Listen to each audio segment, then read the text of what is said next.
Pak sekarang. Begitu ya. Tadinya saya mau pulang loh. Nggak bisa Pak, nggak boleh keluar kota. Monggo Bapak dan Ibu silahkan kalau mau dimulai. Oh iya Bu Retno. Di mute. Oke, selamat datang Bu. Ini benar-benar ini nih. Berharap Bu Retno memberikan solusi untuk apa? Untuk kebingungan ini nih pengelolaan datanya ini untuk kalau pengelolaan datanya sih sebetulnya sudah siap. Iya. Ya Pak, monggo Pak silakan. Ya. Oke. Kita mulai saja mungkin sebelum pengolahan mungkin apa dulu ya. Mungkin kita bisa Mila. Mila, mulai Mil. Baik Pak.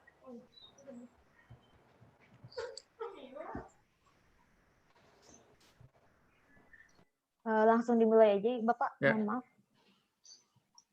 Bismillahirrahmanirrahim. Assalamualaikum warahmatullahi wabarakatuh. Waalaikumsalam warahmatullahi wabarakatuh. Selamat pagi, menuju siang dan salam sejahtera untuk kita semua. Om Swastiastu, salam nama budaya, salam kebajikan. Yang terhormat Rektor UPN Veteran Jakarta, yang kami hormati para Wakil Rektor, Kepala Biro AKPK, Ketua LP3M, narasumber hari ini Ibu Dr. Anda Rahayu Retno Sunarni MPD dari Direktorat Pembelajaran dan Kemahasiswaan Kementerian Pendidikan dan Kebudayaan Republik Indonesia, para Wakil Dekan Bidang Akademik UPN Veteran Jakarta, serta seluruh hadirin yang berbahagia. Selamat datang dalam acara implementasi pelaksanaan program Merdeka Belajar Kampus Merdeka, MBKM, mata kuliah dan cara pengisian ke PD Dikti. Pada hari ini, Kamis 11 Februari 2021. Pertama, marilah kita panjatkan puja dan puji syukur kehadirat Tuhan Yang Maha Esa, karena berkatnya lah kita dapat mengikuti acara webinar pada siang hari ini. Baik, langsung saja masuki acara yang pertama, yaitu sambutan sekaligus pembukaan oleh Wakil Rektor Bidang Akademik UPN Veteran Jakarta, kepada Bapak Dr. Antarvenus M. Akom, kami silahkan. Baik, terima kasih. Selamat pagi. Assalamualaikum warahmatullahi wabarakatuh. Salam sejahtera untuk kita semua. Om Swastiastu, Namo Buddhaya. Bapak Ibu sekalian, Bu Retno khususnya, terima kasih sudah hadir di UPN Veteran Jakarta, Bu. Mudah-mudahan ini bukan yang pertama, gitu ya. Bukan yang terakhir maksud saya. Bukan yang terakhir gitu, tapi yang pertama saja. Berikutnya mungkin kita akan terus berinteraksi berkaitan dengan MBKM khususnya. Ada Pak Karo dan Pak Kepala Lembaga, nggak ada ya? Oke. Bapak Ibu, para Wakil Dekan yang hadir, kemudian juga para Kaprodi. Bapak Ibu sekalian, sejak diluncurkan 2020 ya, awal 2020 Bapak Ibu, khususnya kalau berkait dengan aturan-aturan yang ada itu ya bulan Maret ya. Bapak Ibu, MBKM ini sudah bergulir luar biasa gitu ya. Sambutan warga kampus juga sangat antusias dan kita berusaha untuk menerjemahkan pemikiran Mas Menteri ini gitu secara operasional gitu. Kita sudah menyelenggarakan berbagai kegiatan ya, mengambil berbagai kebijakan internal di kampus masing-masing juga karena kita ada forum wakil rektor bidang akademik gitu ya. Dan pada tataran policy kebijakan prinsipnya ini sudah selesai gitu ya. Kita bahkan sudah menyelenggarakan berbagai kegiatan. Untuk informasi saja bagi Bu Retno nih Bu ya, di UPN bahkan untuk kegiatan kewirausahaan itu sudah kita terapkan sekarang nih. Magang dan kewirausahaan, walaupun enggak 20 SKS, karena digabungkan dengan SKS yang lain ya, hanya 9 SKS, tapi ini kita kerjasamakan dengan pihak luar dan kita selenggarakan secara terbuka gitu ya. Mahasiswa sudah mendaftar gitu kan, dan mereka sudah memilih ke kegiatan kewirausahaan yang 9 SKS ini. Gitu. Kemudian juga kita menyelenggarakan pertukaran mahasiswa gitu ya. Karena kan kegiatannya banyak, mulai dari pertukaran mahasiswa, magang, asistensi mengajar, proyek kemanusiaan, membangun desa, sampai kegiatan wirausaha atau proyek mandiri gitu ya. Prinsipnya itu sudah kita timbang semua, aturan-aturan pada tataran kebijakan sudah kita buat juga gitu ya, Bapak Ibu. Hanya tinggal nanti ini persoalannya adalah persoalan yang berkaitan dengan implementasi pada tingkat teknisnya nih gimana gitu ya. Jadi di lapangan ini kaitannya untuk administrasi akademik harus kita lakukan seperti apa. Nah ini diskusi-diskusi di berbagai perguruan tinggi juga masih simpang siur juga gitu ya.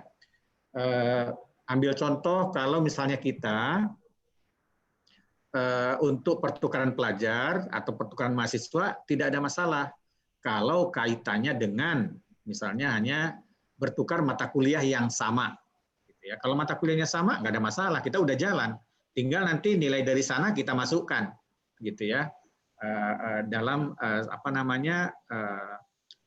sistem administrasi akademik kita, gitu. Tinggal kita masukkan. Ketika mata kuliahnya berbeda, nah ini seperti apa, gitu ya, yang harus kita inikan, yang kita lakukan. Mata kuliah pilihan masih ada ruang di kita, gitu ya, untuk kita masukkan. Jadi nggak ada masalah diisi akad kitanya gitu.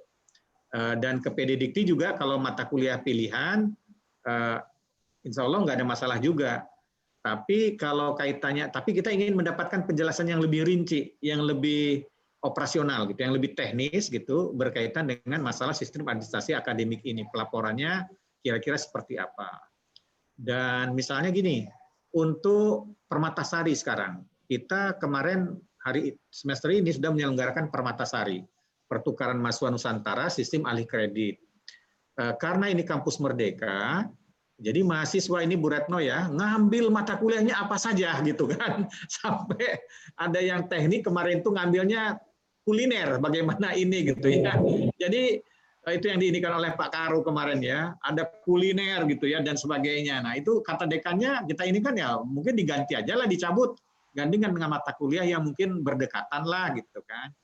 Ya tapi kalau dengan alasan kampus merdeka, mungkin anak-anak passionnya pengen mendalami itu, dan nanti mungkin bisa mengintegrasikan antara teknik industri misalnya dengan kuliner gitu ya, ditetapkan di kuliner nanti kayak apa, ya kita tidak bisa apa-apa. Tapi bagaimana nanti ini dimasukkan di KRS-nya? Nah itu pertanyaan Pak Karo tuh. Bagaimana ini nanti dilaporkan di pangkalan data diktinya? Gitu. Apakah pangkalan data dikti sudah siap gitu kan? Karena kalau untuk kurikulum sejauh ini kan kalau kita mau melakukan perubahan, maka tim IT dari kita biasanya yang agregistasi kontak dulu ke sana. Dan kontaknya juga kalau ini berdasarkan pengalaman langsung gitu ya, tidak serta-merta gitu ininya.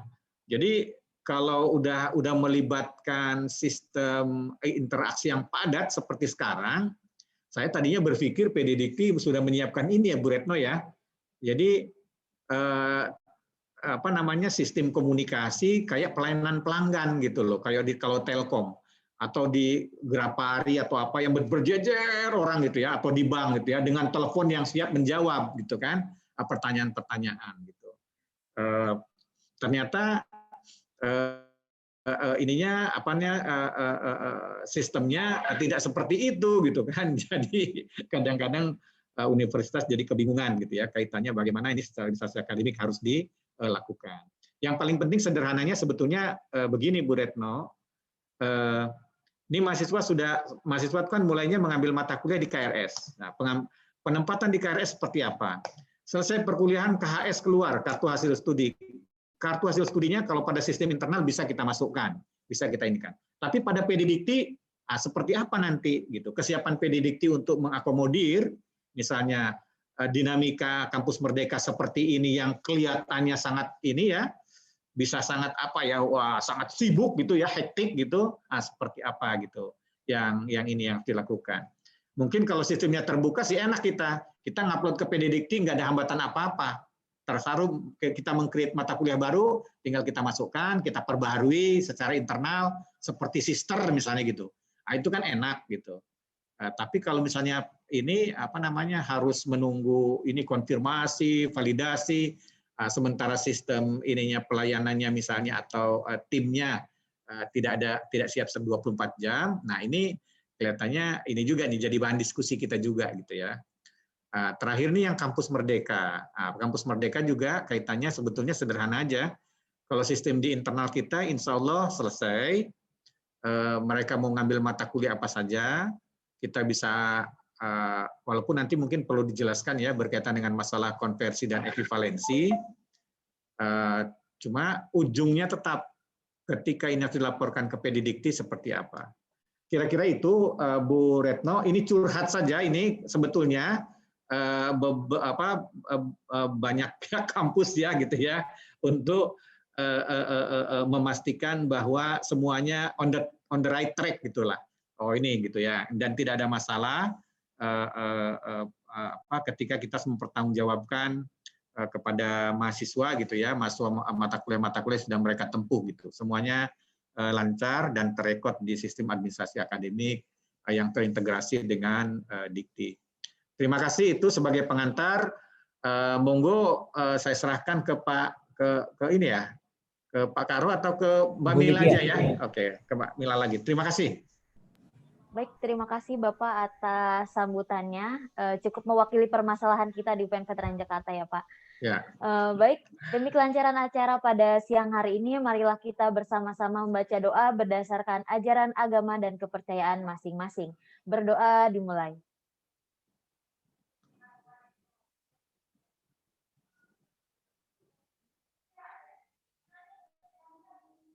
Berdoa selesai. Baik hadirin yang berbahagia, langsung saja kita masuki ke acara inti, yaitu webinar implementasi pelaksanaan program Merdeka Belajar, Kampus Merdeka, mata kuliah dan cara pengisian ke Pedidikti. Di sini kita sudah bergabung dengan narasumber kita pada siang hari ini, yaitu Ibu Dr. Anda Rahayu Retno Sunarni, MPD, Koordinator Penjaminan Mutu, Direktorat Pembelajaran dan Kemahasiswaan Kementerian Pendidikan dan Kebudayaan Republik Indonesia. Dan webinar kali ini akan dipandu oleh moderator kita, yaitu Ibu Lydia Primta Subakti, PhD AKCA, selaku Kepala Pusat Pengembangan Pembelajaran LP3M UPN Veteran Jakarta. Baik, selamat siang Ibu Lydia. Selamat siang Mbak Mila. Baik, langsung saja mungkin acara kami serahkan kepada moderator. Makasih MC yang di sini dipandu oleh Mbak Mila. Selamat pagi Bapak Ibu, salam sejahtera bagi kita semua. Yang terhormat pembicara Ibu Rahayu Retno, yang terhormat Bapak Wakil Rektor 1, Bapak Antartenus, Ketua Lembaga LP3M, Kepala Biro AKPK, para Wakil Dekan Bidang 1, ya para Kaprodi, TIK, begitu juga dengan operator untuk Pedidikti. Adapun webinar kita pada hari ini adalah implementasi pelaksanaan program Merdeka Belajar, Kampus Merdeka atau MBKM, mata kuliah dan cara pengisian ke Pedidikti. Adapun nanti di sini adalah rundown daripada acara kita. Nanti ada pemaparan dari Ibu Rahayu Retno Sunarni. Dan nanti setelah itu nanti kita akan melanjutkan dengan tanya jawab.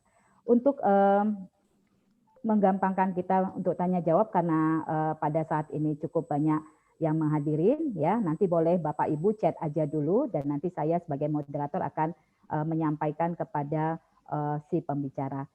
Terima kasih. Mungkin ini saja aturan daripada webinar kita hari ini. Saya serahkan kepada Ibu Rahayu. Saya panggil Bu Retno karena nama panggilan Bu Rahayu Retno ini adalah Bu Retno. Bu Retno, silakan Ibu, waktu dan room kami berikan. Terima kasih Bu Lydia. Yang saya hormati Pak Venus selaku Wakil Rektor 1, Bapak Ibu pimpinan dan juga Wakil Dekan, Kaprodi, dan lain sebagainya yang mungkin saya tidak sebut satu persatu di lingkungan UPN Veteran Jakarta yang saya hormati. Selamat pagi menjelang siang. Salam sejahtera untuk kita semua. Assalamualaikum warahmatullahi wabarakatuh. Ibu dan Bapak yang saya hormati, saya kira tadi Pak Venus sudah menyampaikan persiapan-persiapan yang sudah mungkin sudah dilakukan di UPN Veteran Jakarta. Bahkan tadi para mahasiswa sudah bersemangat sekali untuk mengikuti atau mungkin mendaftarkan mengikuti proses pendidikan di beberapa universitas lain ya Pak ya, yang akhirnya juga belum apa namanya mengambilnya sesuai semaunya mahasiswa ya Pak ya. Iya. Masih seperti itu. Jadi ini yang mungkin perlu dipersiapkan betul memang sih apakah di perguruan tinggi sudah mempersiapkan terkait dengan pedoman akademik bagaimana kalau memang nanti mahasiswa mengambil ini maka nanti akan diakui pengakuannya sesuai dengan mata kuliah apa. Ini yang mungkin memang perlu ada pengaturan yang rinci di perguruan tinggi Pak Bapak dan Ibu. Jadi itu yang sebetulnya yang perlu dilakukan untuk, saya kira saya tidak, apakah saya harus menjelaskan terkait Merdeka Belajar dan Kampus Merdeka sekali lagi atau mungkin langsung saja ya. Saya kira saya mungkin akan melihat apakah betul di perguruan tinggi karena memang ini selain dari kesempatan yang perguruan tinggi mempunyai kewajiban untuk membuka peluang kepada mahasiswa untuk bisa mengikuti program atau mengikuti proses pembelajaran baik di luar perguruan tinggi maupun di luar program studi sesuai dengan Permendikbud 3 2020. Jadi ini mungkin yang saya coba share screen atau Share screen. Boleh Ibu, boleh Bu Retno. ya. Bentar ya Bu ya. Iya Bu.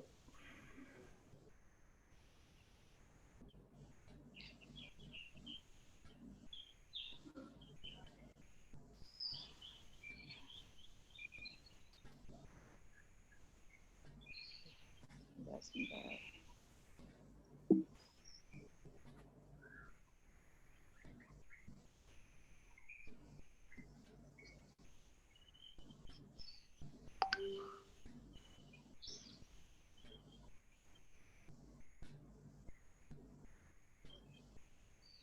Apakah saya sudah diberi akses untuk share? Mbak Mila boleh dikonfirm ke hostnya, gimana Pak? Mbak Disa. Sebentar, Ibu. Ya. Mbak Disa. Dista. Dikasih. Sebentar. Mbak Disa, Bu Retno mohon untuk dijadikan host. Ya. Sudah Ibu? Sudah bisa? Sudah Sudah kelihatan kelihatan. Bu, sudah kelihatan Bu.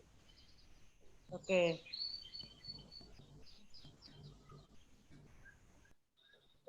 Baiklah Ibu dan Bapak yang saya hormati, mungkin saya hanya sepintas saja yang menjelaskan terkait dengan apa Ibu kebijakan Kampus Merdeka. Mungkin Bapak Ibu juga sudah memahami ini semua karena memang Kampus Merdeka itu ada beberapa aturan yang memang tersaling terkait dan itu saling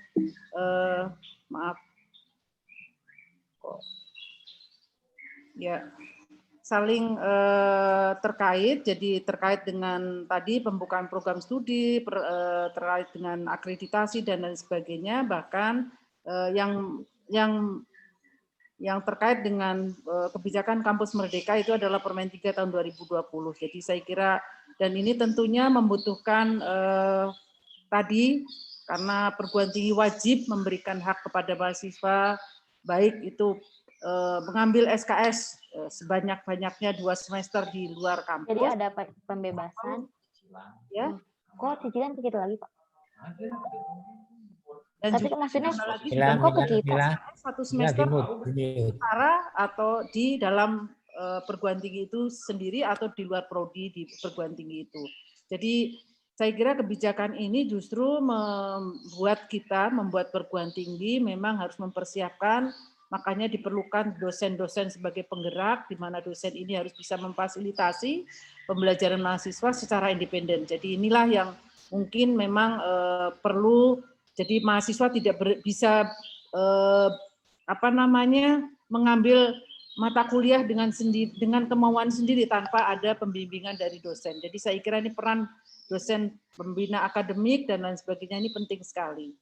Dan tentunya inilah yang mungkin persyaratan umum yang perlu kita ketahui bahwa memang program ini harus dilakukan di mana harus memenuhi, di mana mahasiswa harus berasal dari program studi terakreditasi, harus juga mahasiswa itu juga aktif di dalam yang terdaftar juga di pangkalan data pendidikan tinggi. Jadi ini perguruan tinggi juga diharapkan untuk mengembangkan dan juga memfasilitasi pelaksanaan ini. Saya kira tadi di UPN sudah berjalan terkait dengan program ini. Dan yang selanjutnya adalah bagaimana mekanisme persiapannya. Saya kira ini yang mungkin perlu kita lihat kembali. Apakah betul di perguruan tinggi itu sudah memfasilitasi, jadi terkait dengan bagaimana dapat mengambil SKS di luar perguruan tinggi itu seperti apa, terus dapat mengambil SKS di prodi yang berbeda itu juga setara 20 SKS itu seperti apa. Tentunya yang kedua itu adalah merumuskan kebijakan di perguruan tinggi ini, karena memang nanti ini akan menjadi dasar di dalam pelaporan, Pak. Jadi kebijakan di perguruan tinggi ini terkait dengan implementasi ini memang dalam bentuk peraturan, surat keputusan atau lainnya. Terus juga menyusun panduan atau pedoman yang memang menjadi acuan implementasi dari program Merdeka, Kampus Merdeka ini. Jadi ini yang terpenting karena dari dalam panduan dan pedoman inilah sebetulnya mahasiswa itu nanti kalau saya mengambil mata kuliah ini, maka nanti kampus akan menyesuaikan atau mengakui dengan setara dengan prodi apa. Bahkan tadi karena memang di dalam panduan inilah sebetulnya juga dicantumkan juga bagaimana pengukuran dan implementasi instrumen-instrumen untuk pengukurannya. Juga melakukan perubahan kurikulum yang tentunya mencakup perencanaan, proses pembelajaran, evaluasi, dan juga penjaminan mutunya. Jadi ini yang memang harusnya disiapkan oleh perguruan tinggi, terus juga menyusun prosedur operasionalnya bagi mahasiswa, bagaimana mengambil SKS di luar program studi, baik itu di luar perguruan tinggi maupun di luar program studi itu. Tentunya membuat dokumen MOU dan juga SPK. Saya kira mungkin tadi kalau sudah ada mahasiswa yang belajar di luar perguruan tinggi, mungkin sudah ada MOU dan SPK-nya. Dan MOU dan SPK ini tentunya menggambarkan bagaimana ketercapaian dari proses pembelajaran yang tentunya nanti akan disepakati bagaimana pengakuan di institusinya. Jadi ini yang mungkin perlu dijelaskan juga di sana. Tentunya fakultas juga menyiapkan fasilitasi daftar mata kuliah tingkat fakultas yang bisa diambil oleh mahasiswa secara lintas prodi dan juga menyiapkan dokumen kerjasama MOU atau SPK dengan mitra yang relevan. Nah, ini yang mungkin juga harus disiapkan sebelum kita memang melaksanakan itu sehingga nanti pada saat pengakuan mereka sudah menyelesaikan akan lebih mudah pelaporannya di perguruan tinggi tentunya. Dan tentunya untuk program studi harus juga menyusun atau menyesuaikan kurikulum dengan model implementasi Kampus Merdeka. Memfasilitasi mahasiswa yang akan mengambil pembelajaran lintas prodi dan juga dalam perguruan tinggi dan juga menawarkan mata kuliah yang bisa diambil oleh mahasiswa di luar prodi dan luar perguruan tinggi beserta persyaratannya. Jadi ini yang mungkin juga harus disiapkan. Terus juga melakukan ekuivalensi. Ya, ini yang harus melakukan sebetulnya adalah program studi. Jadi melakukan ekuivalens mata kuliah dengan kegiatan pembelajaran luar prodi dan luar perguruan tinggi. Dan jika ada mata kuliah atau SKS yang belum terpenuhi dari kegiatan pembelajaran di luar prodi dan di luar perguruan tinggi, tentunya harusnya disiapkan alternatif mata kuliah secara daring. Jadi ini yang harus disiapkan oleh pimpinan fakultas maupun program studi sebelum kita melaksanakan kebijakan terkait dengan Kampus Merdeka atau Merdeka Belajar. Dan tentunya mahasiswa sendiri juga harus merencanakan bersama dosen pembimbing akademik. Jadi mengenai program mata kuliah atau program yang akan diambil di luar prodi. Jadi tentunya mahasiswa mengambil mata kuliah di luar prodi atau di luar perguruan tinggi, pasti pembimbing akademiknya itu paham betul dan nantinya dia akan mengambil mata kuliah apa dan mata kuliah itu sebetulnya muatannya apa, mendukung kompetensi apa, inilah yang mungkin memang harus disepakati dulu di awal.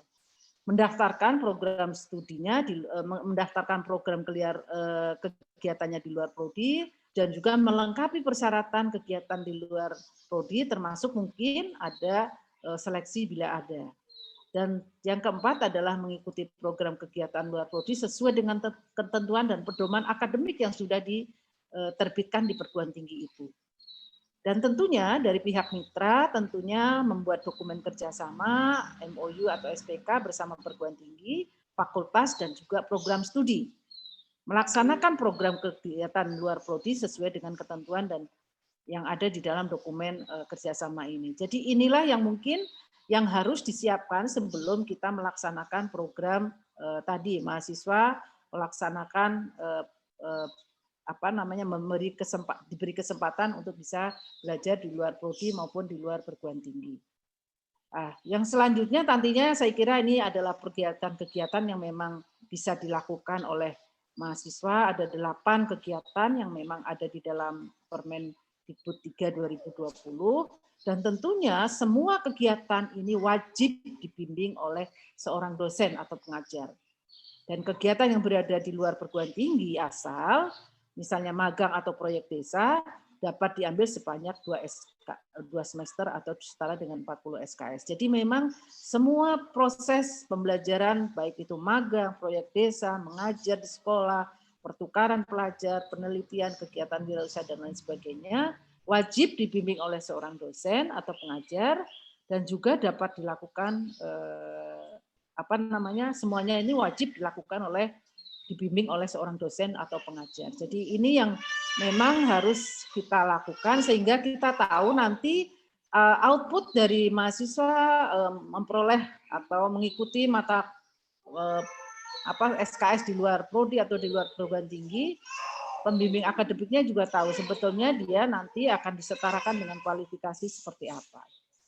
Jadi ini yang terpenting. Dan saya kira masalah penjaminan mutu ini adalah sesuatu yang memang harus juga disiapkan di dalam pedoman itu sehingga tim penjaminan mutu di perguruan tinggi itu juga bisa mengecek ataupun melihat bagaimana implementasi dari program Merdeka Belajar Kampus Merdeka ini. Jadi terkait dengan proses pengakuannya seperti apa, instrumennya seperti apa, inilah yang mungkin juga harus disiapkan sehingga tim penjaminan mutu di perguruan tinggi juga ikut bertanggung jawab di dalam mengawal pelaksanaan dari program Kampus Merdeka Merdeka Belajar. Dan Bapak Ibu yang saya hormati, saya kira di PD Dikti saat ini itu sudah siap dengan pelaporan untuk kegiatan Merdeka Belajar dan Kampus Merdeka yang memang perguruan tinggi bisa melaporkannya melalui feeder. Tetapi tentunya mendaftarkan dulu apa saja bagaimana kebijakan di perguruan tinggi. Ini yang saat ini banyak kebingungan rasanya memang bukan hanya di UPN saja Bapak dan Ibu, jadi di perguruan tinggi lain juga masih ada yang bingung bagaimana saya melaporkannya, apalagi sekarang ini kegiatan Merdeka Belajar Kampus Merdeka salah satunya juga menjadi laporan dari salah satu indikator kinerja dari perguruan tinggi. Jadi saya kira persiapan-persiapan tadi, panduan, pedoman, dan juga bagaimana proses pengakuannya itu menjadi satu kesatuan kebijakan yang memang harus dikeluarkan oleh perguruan tinggi sehingga ini menjadi acuan dan nanti di dalam pelaporan di PD Dikti, jadi melalui feeder tentunya itu sudah ada pelaporan apakah Merdeka Belajarnya dilakukan melalui secara terstruktur atau embedded antara struktur dengan yang kolaborasi. Jadi ini sudah disiapkan sistemnya, tetapi mungkin karena memang sosialisasi belum merata semuanya. Jadi saya kira perguruan tinggi bisa melihat di PD Dikti juga sudah ada tata cara bagaimana memasukkan pelaporan terkait dengan program Kampus Merdeka Merdeka Belajar. Jadi ini saya kira terkait dengan mutu, Bapak dan Ibu tentunya kita juga mau tidak mau lembaga penjaminan mutu di perguruan tinggi harus juga memahami dan juga menyiapkan standar-standar bagaimana melakukan evaluasi terhadap pelaksanaan dari program Merdeka Belajar Kampus Merdeka. Dan ini adalah saya kira merupakan kegiatan sistemik yang dilakukan di perguruan tinggi dan kami juga saat ini sudah dikembangkan yang namanya sistem pelaporan untuk SPMI di mana di situ nanti juga di dalam pelaporan di PSPMI, karena pelaporan SPMI itu adalah sistem pelaporan SPMI itu adalah menggambarkan apa yang dilaporkan oleh perguruan tinggi di PD Dikti. Karena sistem SPMI ini akan menjadi dasar di dalam SPME atau BAN PT di dalam melakukan reakreditasi. Jadi saya kira secara singkat, saya tidak akan menjelaskan secara terkait dengan SPMI secara luas, karena tadi sebetulnya keperluan dari UPN itu adalah bagaimana bisa melaporkan selama ini proses pembelajaran Merdeka Belajar Kampus Merdeka yang tentunya bisa dilaporkan ke sistem pangkalan data perguruan tinggi, dan ini semuanya nanti akan muaranya ada di PD Dikti, dan sistem SPMI akan juga melihat potret dari apa yang sudah dilaporkan di PD Dikti, dan tentunya sistem SPMI ini akan dilakukan atau dipakai oleh SPME dalam hal ini BAN PT dalam rangka proses reakreditasi atau mungkin akreditasi kalau memang perguruan tinggi akan meningkatkan peringkat akreditasinya. Tetapi kalau tidak akan meningkatkan peringkat akreditasinya, maka BAN atau LAM akan memberikan sertifikat memperpanjang akreditasinya kalau memang tidak ada unsur-unsur penurunan mutu dan lain sebagainya, laporan dari masyarakat terkait dengan penurunan mutu, maka BAN PT dan LAM akan memberikan perpanjangan otomatis kepada prodi maupun perguruan tinggi. Jadi ini terkait dengan SPMI, dan saya kira ini. Jadi tadi kalau program Merdeka Belajar dan Kampus Merdeka, tentunya perguruan tinggi harus menetapkan dulu standar terkait dengan pelaksanaan dari Merdeka Belajar Kampus Merdeka, panduannya, standarnya seperti apa, panduannya seperti apa, itulah yang nanti dilaporkan ke pelaporan di PD Dikti, dan tentunya mata kuliah apa yang yang sudah dibuka dan lain sebagainya itu dilaporkan di pelaporan di PD Dikti.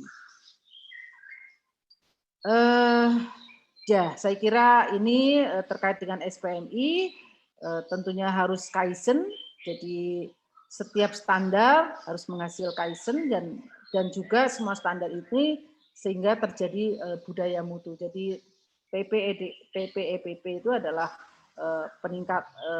penyusunan standar, penerapan, evaluasi, peningkatan, dan lain sebagainya. Jadi ini yang harus selalu dilakukan di perguruan tinggi. Bapak dan Ibu yang saya hormati, mungkin saya langsung saja terkait dengan ini yang perlu saya sampaikan. Apakah perguruan tinggi kita yang itu sudah berdasarkan pada standar dari pendidikan tinggi? Ini yang mungkin perlu kita lihat bersama. Dan ini terkait dengan Permendikbud 5 2020, di mana tadi saya sampaikan bahwa jangka waktu berlakunya akreditasi itu akan 5 tahun, tetapi akan dilakukan akreditasi otomatis oleh BAN atau LAM apabila memang tidak ada indikasi penurunan mutu yang memang bisa dilihat dari pelaporan PD Dikti yang bisa tergambarkan di dalam sistem pelaporan SPMI ini. Jadi Bapak dan Ibu, masalah pelaporan di PD Dikti tadi sudah saya sampaikan, dan saya sudah berkoordinasi juga di dalam dengan tim PD Dikti memang sudah tersedia, dan ini yang memang yang harus dilakukan. Jadi bagaimana kesempatan pengakuan kredit di dalam transkrip ini yang perlu dilakukan, yaitu tentunya adalah dengan proses pengakuan kredit yang dari 8 bidang yang diberi kesempatan untuk bisa diperoleh atau diambil oleh para mahasiswa. Jadi semester kesempatan mengambil mata kuliahnya itu di mana, itu semuanya ada di dalam panduan. Nah, tentunya perlu penyusunan capaian pembelajaran, bentuk kegiatan pembelajaran, dan rasionalisasi bobot SKS berdasarkan SNDT ini harus dilakukan oleh tim kurikulum prodi yang selanjutnya disahkan oleh program studi atau fakultas. Dan tentunya harus ada pembuatan RPS yang mengacu pada capaian pembelajaran dan disahkan oleh prodi atau fakultas untuk diimplementasikan, dan tentunya SKS ini dari bentuk kegiatan belajar secara sah dan mendapat pengakuan tercantum di dalam transkrip akademik. Ini yang nantinya memang juga harus dilaporkan di PD Dikti. Jadi bentuk-bentuk kegiatannya, kegiatan ini nanti disesuaikan atau ada proses pengakuan yang dilakukan tentunya mengacu pada peraturan dari prodi dan fakultas yang memang sudah ada. Jadi memang harus ada dulu peraturan-peraturan terkait dengan ini. Baru mahasiswa itu bisa melakukan transstudi atau maksudnya belajar di luar kampus atau belajar di luar prodi dengan sudah jelas nanti saya ngambil ini maka saya konsekuensinya akan mendapatkan ini. Jadi hal-hal seperti itulah yang memang harus disiapkan terlebih dahulu di dalam fakultas, prodi maupun di perguruan tinggi. Menjadi satu kebijakan dari perguruan tinggi di dalam pelaksanaan MBKM ini. Bagaimana pengakuan kredit dalam SKPI? Jadi saya kira ini juga nanti di dalam SKPI dijelaskan juga di dalam sesuai dengan Permendikbud 59/2018 bahwa SKPI adalah surat pernyataan resmi yang dikeluarkan oleh perguruan tinggi yang berisi tentang informasi pencapaian akademik atau kualifikasi dari lulusan pendidikan tinggi bergelar. Jadi saya kira kualifikasi lulusan ini dinarasikan secara deskriptif yang menyatakan capaian pembelajaran lulusan pada jenjang KKNI yang relevan dalam satu format standar yang mudah dipahami oleh masyarakat umum.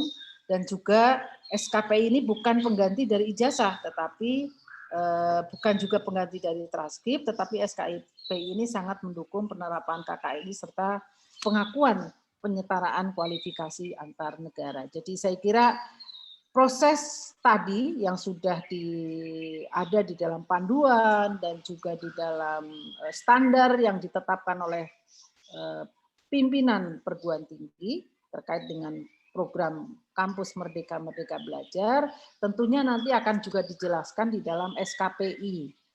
SKPI ini menjadi satu kesatuan dari ijazah yang memang harus dikeluarkan oleh perguruan tinggi diberikan kepada para mahasiswa lulusan kita. Tentunya ini menjadi SKPI ini yang tadi menjelaskan terkait dengan proses pembelajarannya, ada proses pengakuan dan lain sebagainya. Ini bagi lulusan, ini manfaatnya sebagai dokumen tambahan yang menyatakan kemampuan kerja, penguasaan pengetahuan, dan juga sikap atau moral seorang lulusan yang lebih mudah dimengerti oleh pihak-pihak pengguna di dalam maupun di luar negeri dibandingkan dengan membaca transkrip.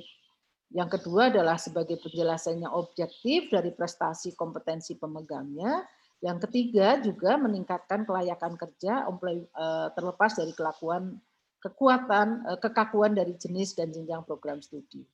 Dan tentunya bagi institusi ini sebagai penjelasan terkait dengan kualifikasi lulusan yang lebih mudah dimengerti oleh masyarakat dibandingkan dengan membaca transkrip, dan menjadi wujud akuntabilitas penyelenggaraan program dengan pernyataan capaian pembelajaran sesuatu program yang transparan pada jangka menengah, panjang, dan juga hal ini meningkatkan kepercayaan atau trust dari pihak lain dan sustainability dari institusi tersebut. Yang selanjutnya juga menyatakan bahwa institusi pendidikan berada dalam kerangka kualifikasi nasional yang diakui secara nasional dan dapat disandingkan dengan program pada institusi luar negeri maupun qualification framework masing-masing negara. Jadi yang selanjutnya juga meningkatkan pemahaman tentang kualifikasi pendidikan yang dikeluarkan oleh pada konteks pendidikan yang berbeda-beda. Jadi saya kira bagaimana siklusnya.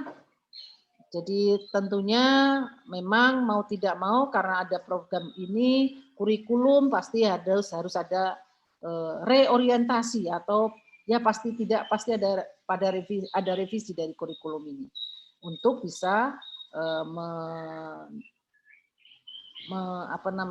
mengimplementasikan program Merdeka Belajar Kampus Merdeka, dan juga saya kira bagaimana sistem penjaminan mutunya memang perlu dilakukan minimal 4 atau ini kalau memang rutin ya. Tapi sekarang dengan adanya program Merdeka Belajar Kampus Merdeka, mau tidak mau memang kita akan melihat bagaimana sih profil kurikulumnya, apakah CP mungkin tidak berubah, tetapi kurikulum untuk bisa mencapai CP tersebut dengan program atau metodologi pembelajaran dengan kebijakan Kampus Merdeka ini, saya kira pasti ada penyesuaian-penyesuaian. Jadi ini tentunya yang harus dilakukan dan ini menjadi bagian nanti di dalam panduan program Merdeka Belajar Kampus Merdeka.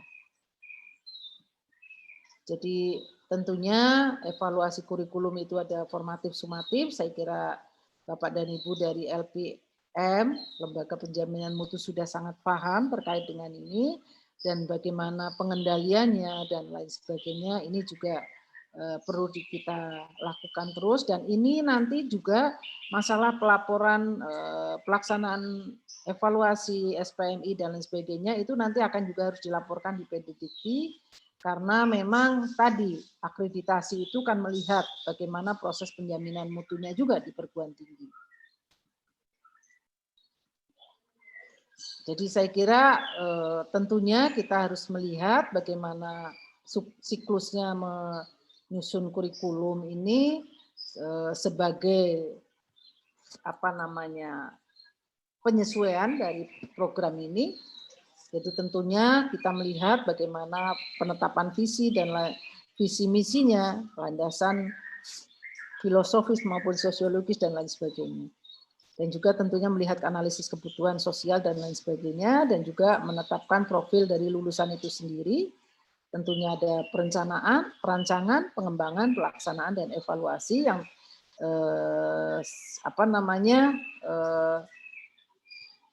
tentunya dalam perancangan ini bisa memilih dan memantau, menata komponen-komponen dari kurikulum, CP capaian pembelajaran lulusan, baik itu CPL Prodi, dan juga kita melihat bahan kajian atau subject matter-nya, terus melihat juga pengalaman belajar atau learning experience-nya, dan juga penilaiannya, bagaimana penilaiannya. Bagaimana pengembangannya, saya kira tadi menjabarkan CPL Prodi pada tingkat mata kuliah dan lain sebagainya. Saya tidak akan menjelaskan ini secara rinci lah, karena memang saya kira Bapak dan Ibu di Prodi dan fakultas Bapak Ibu sudah memahami ini dan sudah melaksanakan ini harusnya di dalam penyiapan kebijakan ini. Jadi saya kira ini tadi masalah SKPI yang memang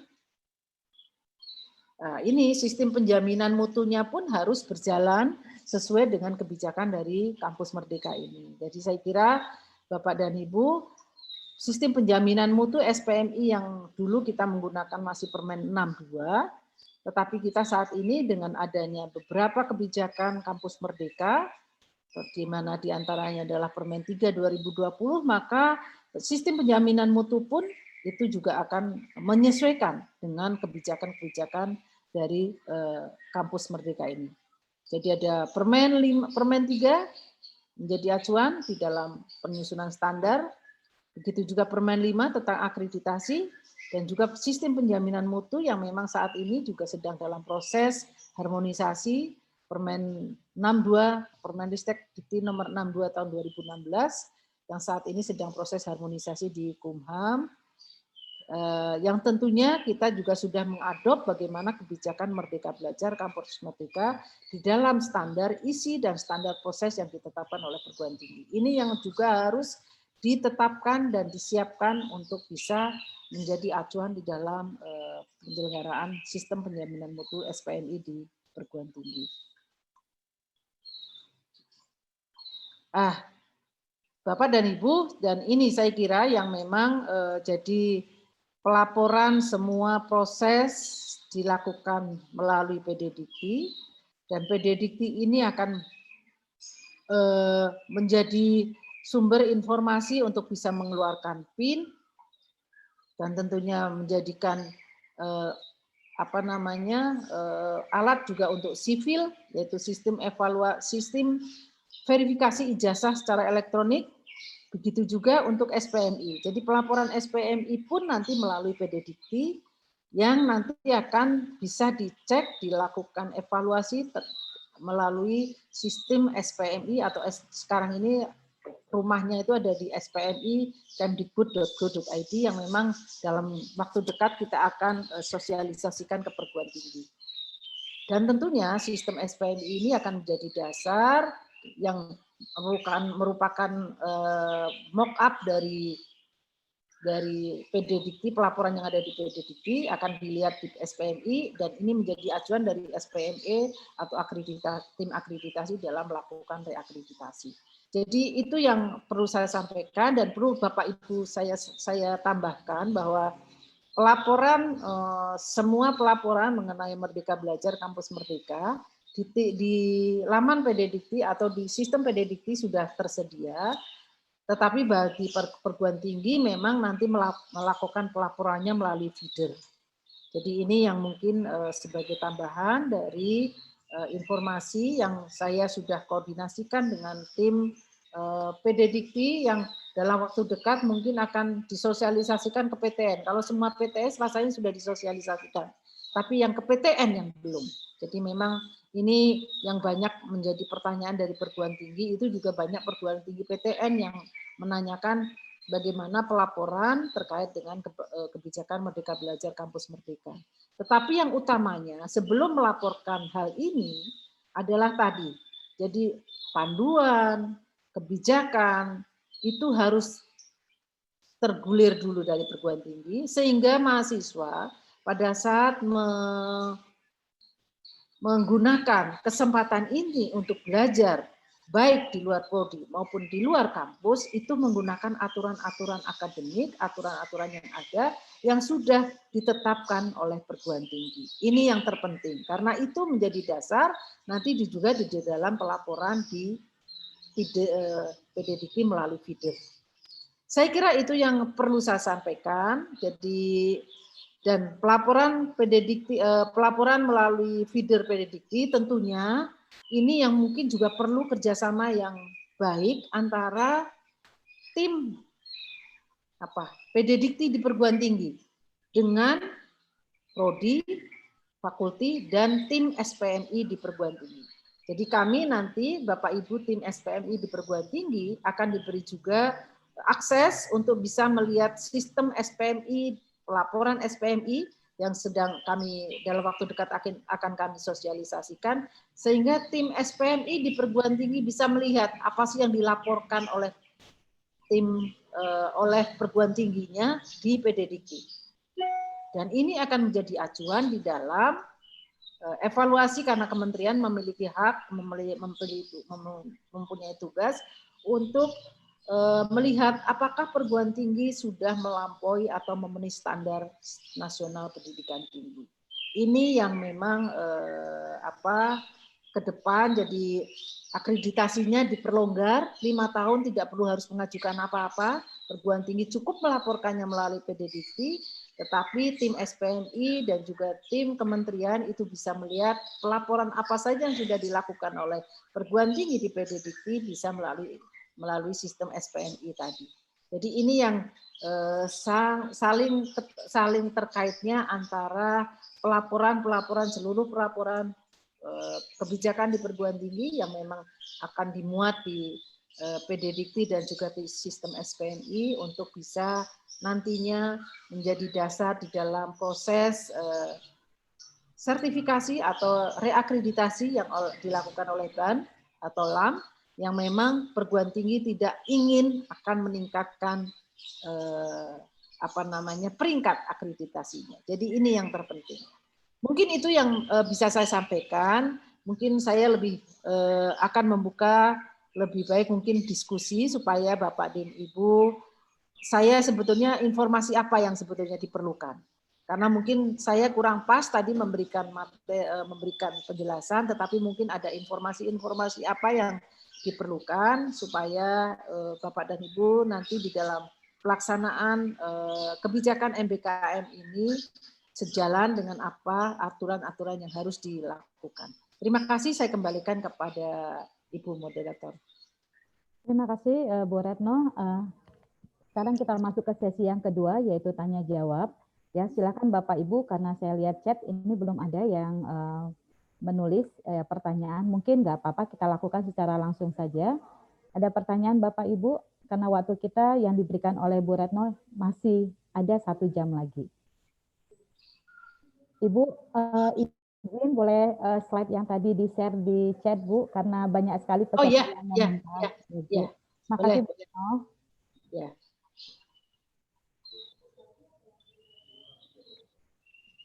Bapak Ibu, ada yang mau ditanyakan Bapak Ibu?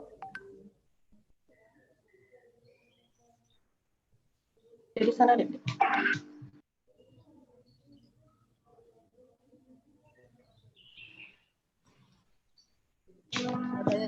Lydia, boleh tanya ke Bu Retno?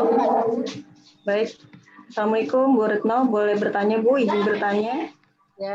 Ibu, saya mau tanya nih Bu, kebijakan untuk Kampus Merdeka sendiri, apakah ketika mahasiswa mengambil mata kuliah, itu memang harus mendekati dengan kompetensi dari program studinya, atau dia bisa mengambil jauh sekali dari kompetensi program studi ini Bu? Karena di kami itu ada yang, misalkan dari kami itu ada yang ilmu komputer, tapi ngambilnya aransemen musik gitu loh Bu. Ada psikologi korupsi, atau harus bagaimana ya Bu? Mohon pencerahannya Bu. Oke. Bisa dijawab langsung ya Bu Ya, Retno. terima kasih. Jadi begini Bapak dan Ibu. Tentunya tadi, makanya di dalam pada saat mahasiswa akan mengambil mata kuliah tertentu, memang harusnya sudah ada aturan dulu di dalam perguruan tinggi itu sendiri. Tadi makanya saya sampaikan, prodi harus menyiapkan apa, fakulti harus menyiapkan apa, perguruan tinggi harus menyiapkan apa. Dari situlah sebetulnya kan kita kan ingin mahasiswa itu kan memang setiap prodi kan sudah punya CPL, capaian pembelajaran lulusan. Untuk mencapai CPL ini, mata kuliah apa yang memang harusnya bisa. Nah, inilah yang sebetulnya mahasiswa tidak bisa semaunya sendiri. Dia itu harus didampingi oleh pembimbing akademik. Karena ini menjadi penting, Bu. Jadi bukan berarti ini bebas kampus merdeka, tetapi kita juga harus bisa mengarahkan. CPL prodi ini itu kemana arahnya? Nah, dari situlah, jadi tidak semua juga mahasiswa bisa semaunya sendiri. Makanya tadi pentingnya prodi menyiapkan apa sih yang memang bisa diambil dari mata kuliah lain. Kalau memang CPL-nya seperti ini. Jadi ini kan sifatnya memperkaya, mengimplementasikan apa yang memang menjadi capaian pembelajaran. Jadi kuncinya CPL-nya dulu, Bu. CPL itu tidak boleh goyah kemana-mana, Bu. Artinya ini CP menjadi satu apa namanya, memang sudah menjadi pagunya prodi tersebut. Dan mungkin prodi di Ibu, prodi yang sama dengan universitas lain akan berbeda karena memang CP itu memang harus memiliki kekhasan masing-masing setiap perguruan tinggi. Walaupun prodi yang sama. Tetapi di dalam SKPI inilah nanti dijelaskan. CP saya, prodi saya, prodi A. Tetapi prodi saya ini beda dengan prodi saya di sana karena memang kami punya kekhasan tambahannya apa. Inilah yang mungkin memang harus makanya kami harus sampaikan dulu tadi. Aturan di perguruan tinggi harus ada dulu sebelum kita memberikan peluang kepada mahasiswa untuk bisa mengambil mata kuliah walaupun di luar program studi maupun di luar perguruan tinggi.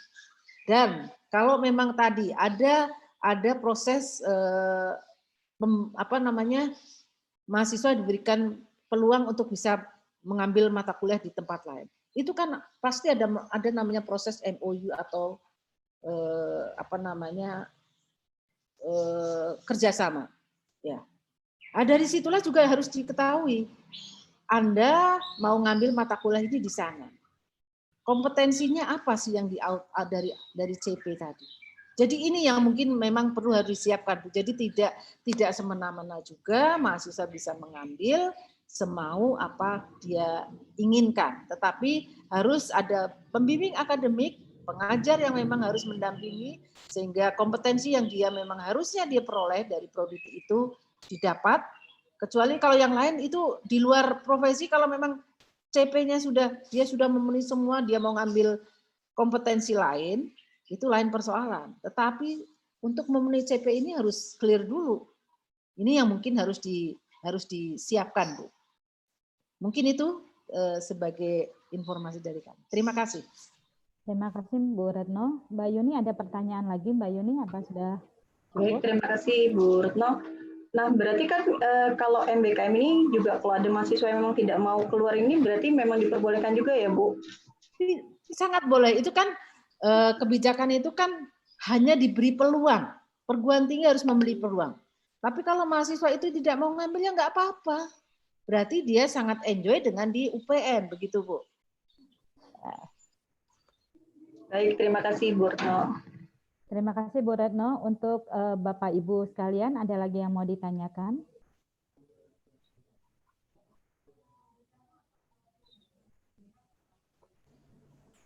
Mas Asep. Mas Asep.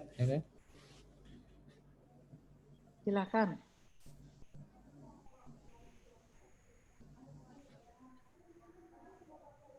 Mas Asep, silakan Mas Asep. Mas Rizky. Ya. Pak Asep, silakan. Silakan Ya, Mas. Pak. Ya, izin Bu Retno. Ya. Jadi tadi mohon maaf saya agak terlambat tadi masuknya. Tidak ini sempat dari awal. Kalau tadi yang saya dengarkan itu terkait mata kuliah yang diambil di kampus Merdeka ini, nanti pada saat pelaporan pedediktinya itu hanya tinggal dikonversi mata kuliah saja ya Bu ya. Nah, sebetulnya apakah ketika mahasiswa ini mengambil program kampus Merdeka ini, apakah secara perhitungan akumulasi SKS-nya itu dihitung juga gitu Bu? Akumulasi SKS-nya, ambil SKS tempuhnya seperti itu Bu. Itu dulu mungkin Bu. Terima kasih. Gimana Bu? Langsung atau gimana? Boleh Ibu, langsung aja Bu Retno. Ya, saya kira begini Bapak dan Ibu yang mungkin perlu dipahami bersama.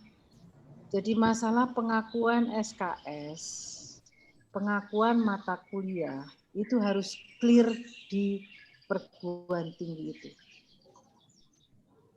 Jadinya makanya mahasiswa akan mengambil apapun harus clear dulu di dalam. Kalau kamu mau ngambil ini, kan mungkin ada mata kuliah yang ditawarkan. Kalau kamu mau ngambil ini, nanti kamu apa nilai positifnya? Inilah yang mungkin perlu makanya saya kira jadi kalau sebelum memang kita membuka peluang kepada mahasiswa untuk ini, untuk mengikuti program Merdeka Belajar Kampus Merdeka, aturan di dalam harus clear dulu. Harus clear dulu terkait dengan apakah ini sesuai dengan nanti mendukung CP-nya enggak? Kalau enggak mendukung CP-nya apa iya direkomendasikan? Jadi masalah Merdeka Belajar itu bukan berarti mahasiswa semaunya, tidak. Ada aturan mainnya. Karena tadi konsekuensinya akan pengakuan SKS ini.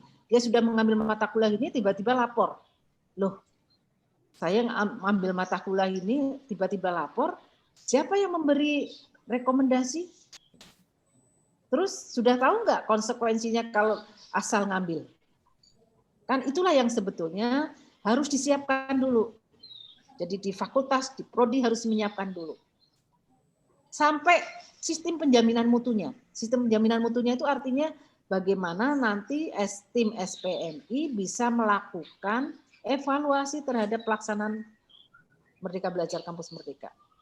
Pengakuannya ini benar nggak sih? Masa iya sih saya magang cuma 2 minggu disetarakan dengan sekian SKS?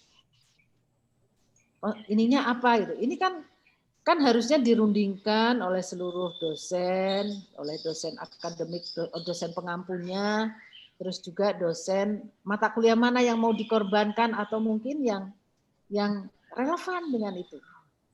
Jadi ini yang mungkin memang harus disiapkan dulu sehingga mahasiswa pada saat mengambil mata kuliah lain di perguruan tinggi atau di prodi lain itu sudah clear di dalamnya. Oh, ada mahasiswa saya ngambil mata kuliah A. Nanti begitu dia selesai maka akan saya setarakan dengan yang mana. Ini yang mungkin aturan-aturan ini harus ada dulu di perguruan tinggi, dan itulah yang dilaporkan di PD Dikti. Gitu, melalui feeder. Jadi mata kuliah mana yang dibuka, mata kuliah ini yang memang semuanya sebetulnya itu kebijakannya di internal, tetapi tentunya harus kita tidak bisa bebas juga dengan CP yang sudah ditetapkan masing-masing prodi. Nah, ini yang mungkin perlu menjadi perhatian kita semua. Mungkin begitu. Terima kasih Mbak Retno. Mas Asep masih ada lagi? Maksudnya begini Bu, jadi sebetulnya kan mahasiswa itu pada saat ngambil mata kuliah di kampus lain secara di semester berjalan begitu ya Bu ya. Maksudnya itu ketika mahasiswa itu di semester ini batas maksimum ambil SKS-nya 24 misalkan. Nah, apakah itu juga akan diakumulasi begitu Bu dengan mata kuliah yang diambil mereka di kampus lain dengan yang di internal kita begitu? Ya, itulah Pak. Sekarang ini sebetulnya SKS atau capaian pembelajaran Pak yang menjadi ukuran. SKS-nya Bu. Karena tadi kan mata kuliah ya Pak. Kalau masalah SKS itu kan kewenangannya di perguruan tinggi. Tapi apakah betul itu mendukung capaian pembelajaran yang memang sudah ditetapkan oleh prodi? Pak Asep, ya, Pak Asep, ini saya hadir lagi ya. Begini untuk saya klarifikasi dulu gitu ya. Bu Retno, semua kebijakan yang berkaitan dengan kampus Merdeka di UPN sudah disiapkan ya. Kita bahkan melakukan perubahan kurikulum untuk 2020. Jadi semua yang berkaitan dengan CP itu sudah selesai kalau konsep di UPN. Sisanya adalah second competence gitu ya. Jadi sesuai dengan komitmen Pak Menteri, sesuai dengan aturan yang ada juga gitu. Mereka pada prinsipnya diberikan pengalaman belajar yang baru, boleh meng-create second competence dia gitu ya. Sehingga tadi gitu, orang misalnya dari jurusan teknik mau ngambil boleh karena itu bagian dari kebijakan internal UPN. Jadi kurikulum sudah, kebijakannya sudah, buku pedoman sudah. Sekarang kita udah levelnya pelaksanaan Bu. Jadi fakultas masing-masing untuk pertukaran antar prodi sudah, antar universitas sudah, mulai dari kerjasama, malah sudah dikirimkan mahasiswanya sejak semester lalu, termasuk Permata Sakti. Nah sekarang Permata Sari, lalu ada juga pertukaran yang lain, gitu ya. Jadi kalau pada level aturan-aturan, pada prinsipnya sudah, gitu ya. Termasuk yang tadi Pak Asep, SKS-nya bagaimana, gitu. SKS-nya ya maksimal tetap 24, nggak ada masalah apa-apa. Hanya persoalannya teknis memasukkan. Ya, Pak. Jadi gini Bu, teknis memasukkan. Nambah kompetensinya berarti Pak. Kenapa? Berarti kompetensinya nambah begitu. Betul. Ada karena gini Bu. Kalau tambahan kompetensi ya. Kalau CPL, kalau capaian pembelajaran kita itu sudah selesai di 100 SKS. Kalau untuk kurikulum yang baru. Nah, beberapa kurikulum yang diubah juga seperti itu. Fokusnya ke sana. Tapi penambahan kompetensi, nah itu dibuka gitu. Sebetulnya diskusi kita atau ini di UPN tidak di sana lagi sih sebetulnya ya Bu. Kita sebetulnya bicara faktor teknis aja yang dibingungkan oleh para yang mengelola PD Dikti di kita gitu ya, registrasi ya, yang mengelola AKPK gitu. Sistem memasukkan di KRS seperti apa gitu ya ininya. Atau itu sih internal ya, mudah juga gitu. Tapi ketika pelaporan di PD Dikti ada mahasiswa mengambil mata kuliah yang berbeda gitu ya. Yang dilakukan aturan ekuivalensi, konversi sudah kita lakukan. Tapi bagaimana teknis memasukkan datanya ke PD Dikti seperti apa? Jadi hal-hal seperti itu sebetulnya yang jadi pertanyaan bagi teman-teman gitu ya. Nah, misalnya sekarang kita sudah punya kebijakan program kewirausahaan dan magang. Kebijakan kewirausahaan magang ini sudah kita atur semuanya, termasuk besaran SKS-nya dan seterusnya, teknis pelaksanaannya juga. Lalu termasuk beberapa mata kuliah yang dikonversi kalau itu pendekatannya gitu ya, diekuivalensikan. Misalnya kalau di FEB ada mata kuliah karena ini kewirausahaan, yang kewirausahaan dimasukkan. Yang juga perencanaan bisnis dimasukkan, gitu. Sehingga mata kuliah itu nanti isinya. Nah, persoalannya secara teknis, ini soalnya pelaksanaan teknis di lapangan ini isunya gitu ya.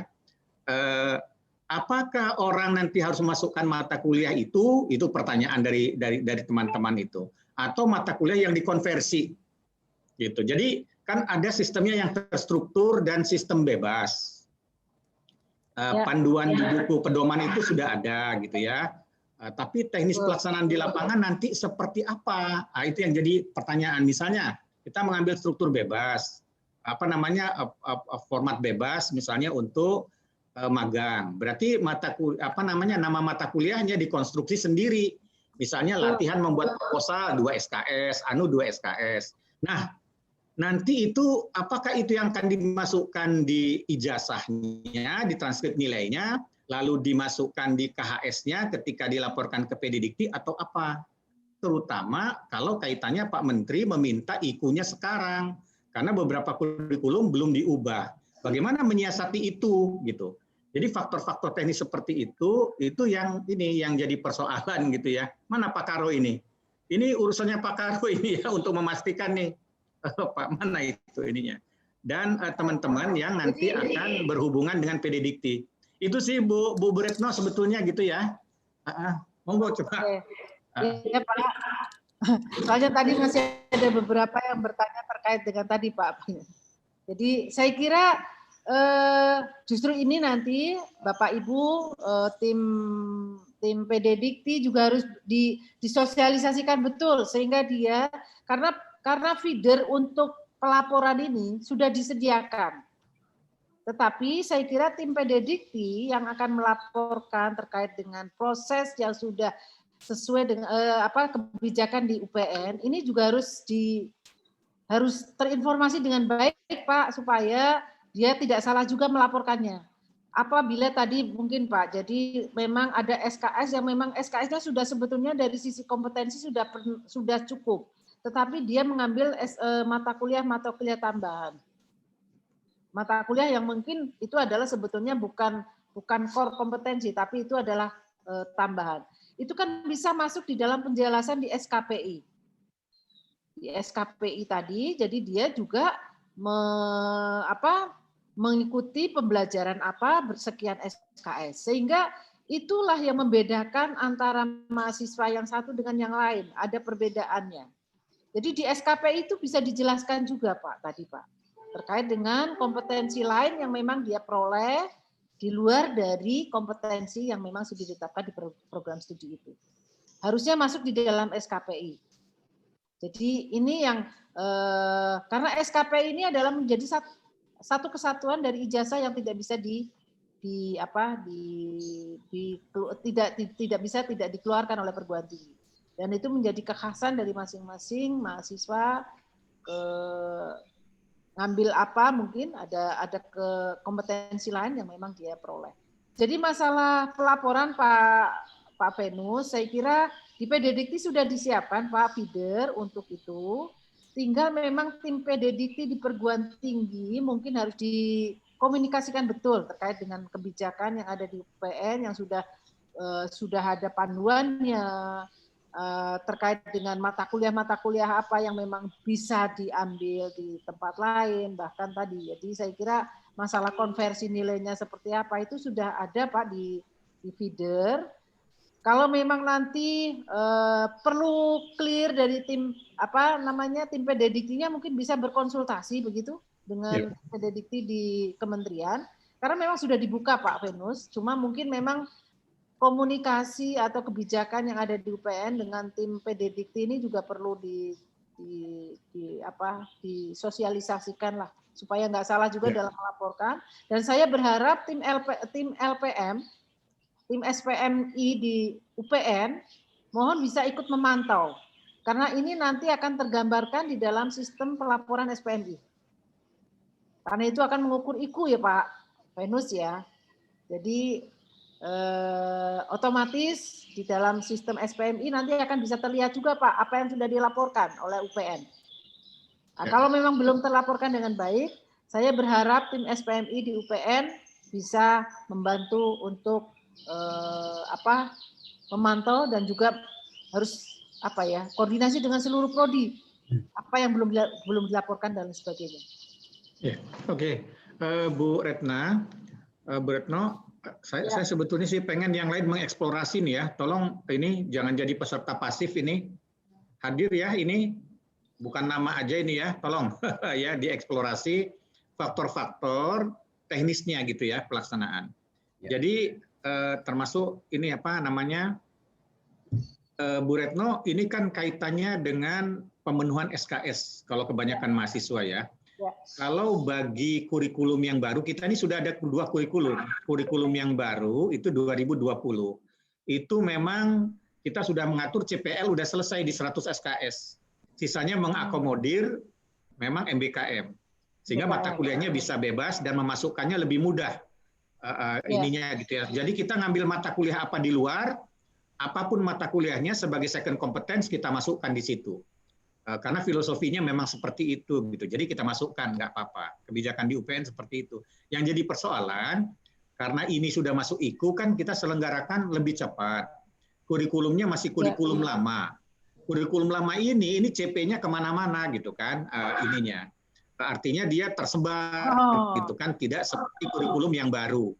Sehingga ketika mengambil mata kuliah lain, maka dia harus ada di semua mata kuliah yang diambil oleh mahasiswa pada prinsipnya inginnya masuk di KRS, inginnya masuk di KHS. Jadi bukan di SKPI gitu ya. SKPI mungkin hanya memberikan penjelasan saja bahwa mahasiswa ini mengambil mata kuliah di gitu ya, keterampilan tambahannya ini gitu.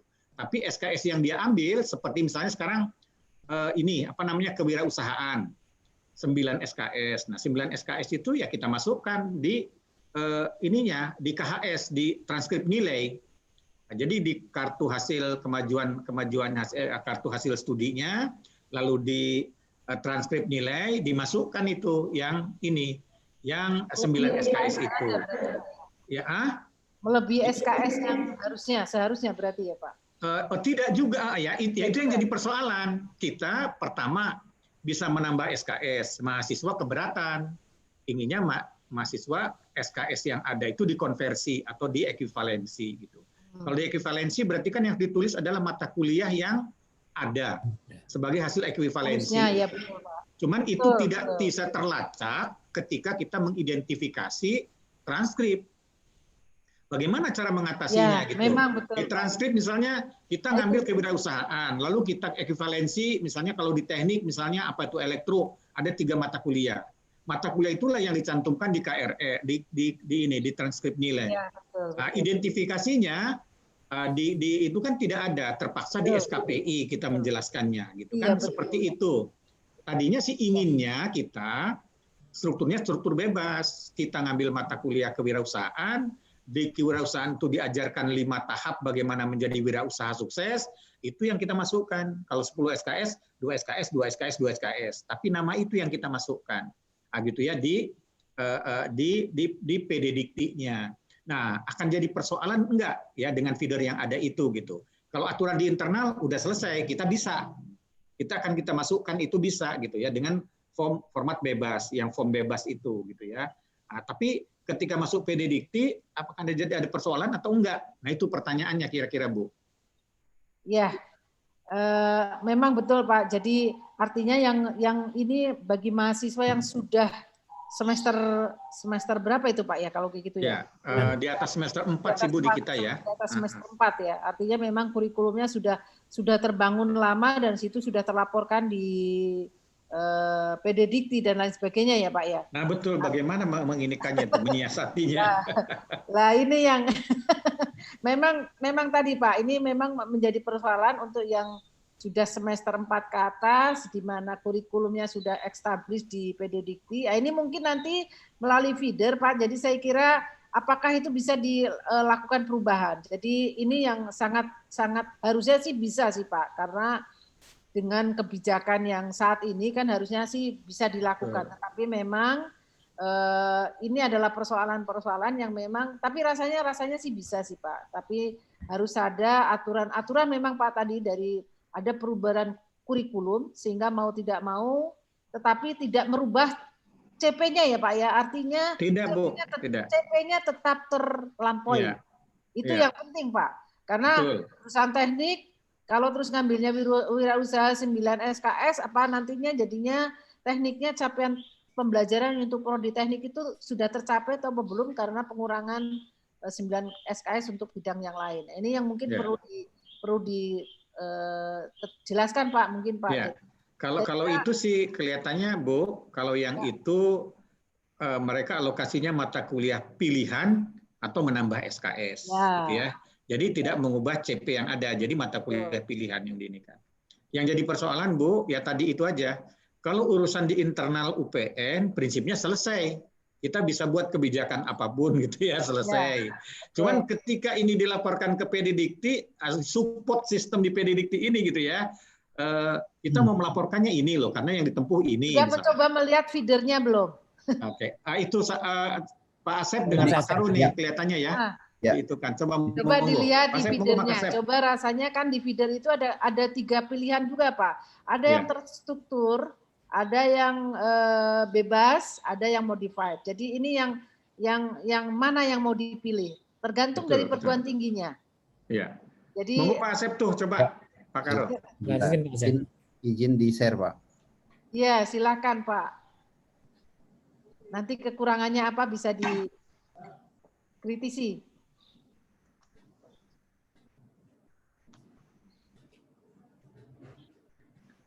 Pak Karo, Bu Retno, saya ini dulu sebentar, ada rapat yang lain sebentar. Monggo Pak, silakan Pak. Ya, jadi kalau izin Bu, jadi kalau melihat kelas begitu ya, kelas di perkuliahan misalkan, ini sudah ada atribut baru sebetulnya. Nah di sini Bu, kelas kampus merdeka atau bukan. Nah secara keseluruhan hanya ini yang saya setelah saya analisa itu yang berubah di sini aja Bu. Dan ada satu menu tambahan itu di konversi ini, konversi kampus merdeka.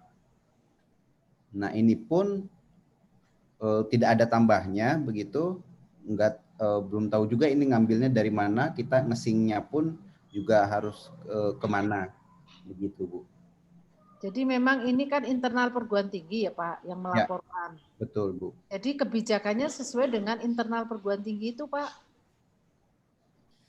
Kalau misalnya ini Bu, yang tadi Bu, mata kuliah kayak di teknik tadi contohnya. Nah, itu kan berarti kan bukan core kompetensi kan Pak? Itu tambahan bukan, Pak. Bukan kompetensi. Iya. Itu kan baru tambahan Pak. Mata kuliah. Tambahan coba Mas Asep. Kalau itu yang seperti itu gimana Mas Asep? Ya berarti kalau seperti itu kan mata kuliahnya dimasukkan juga ke kurikulum. Ke kurikulumnya Pak. Oh jadi kurikulumnya harus dibikin dulu juga ya Bu ya? Iya Pak. Ditambah. Disesuaikan. Nah ini kan belum selesai sebetulnya di dalam. Karena belum ada. Lah. Nah, itu Pak. Nah ini makanya tim PDDikti mohon berkoordinasi dengan Kaprodi semuanya nih. Kaprodi semua harus dengan PDDikti supaya tidak salah juga memasukkannya ya Pak Asep. Ya Bu, soalnya memang semenjak pandemi ini juga kita belum ada pendampingan lagi Bu. Ini terkait PDDikti, di grup PDDikti pun juga banyak yang bertanya sebetulnya ini. Iya. Orangnya juga lagi sakit, lagi masuk.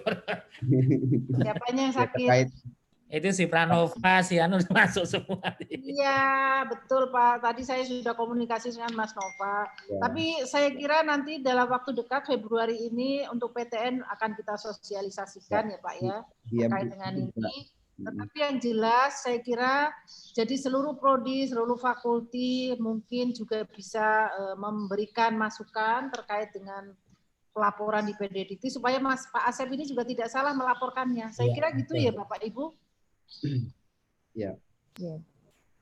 Nah, jadi saya kira peluangnya sudah ada kan Pak ya, tinggal ketentuan di perguruan tingginya seperti apa, itu yang akan dimasukkan seperti apa. Monggo. Ya. Itu ya Pak. Iya. Mas Asep, masih ada lagi Mas Asep yang mau ditanyakan Mas? Iya Bu, tadi kalau mohon maaf ini menyangkut lagi ke yang tadi beban SKS tadi, ketika Pak Venus juga menyampaikan mahasiswa ya tetap maksimalnya ambilnya 24 SKS gitu. Nah, artinya kalau seperti itu kan tetap secara pendataan si mahasiswa ini tetap ada di KRS-nya dia begitu. Baik mata kuliah yang diambil di luar maupun yang di dalam. Nah, jadi seperti itu ya Bu ya? Iya. Iya, tetap. Oke. Memang iya. Nanti di dalam SKPI bisa disampaikan juga bahwa mata kuliah ini dia mengambilnya di mana. Begitu Pak, supaya clear. Di program apa begitu ya? Iya. Betul. Baik Bu. Nah, cuman memang itu terkait penyetaraannya yang memang masih belum ini sih Bu. Penyetaraan. Yaitu di internal Pak.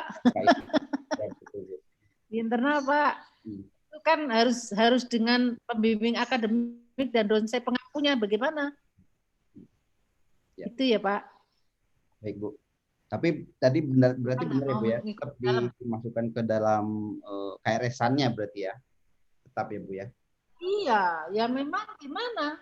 Tapi mungkin ada flag di penjelasan tadi ya Pak ya, nanti di betul. Ya. Baik Bu, sudah menjawab sih Bu.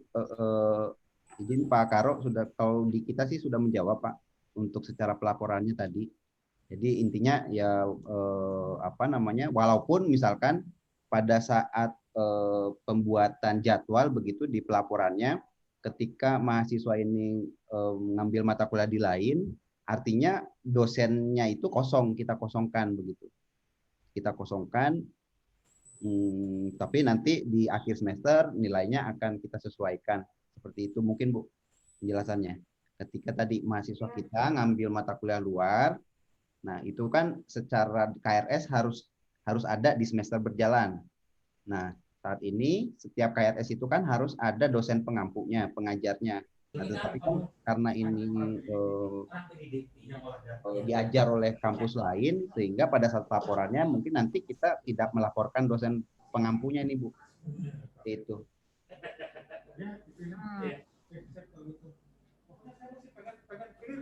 Sudah Mas Asep, ada lagi? Cukup Bu. Terima kasih Mas Asep, terima kasih Pak Retno. Ada lagi dari Bapak Ibu Kaprodi atau Bapak Ibu Wade 1?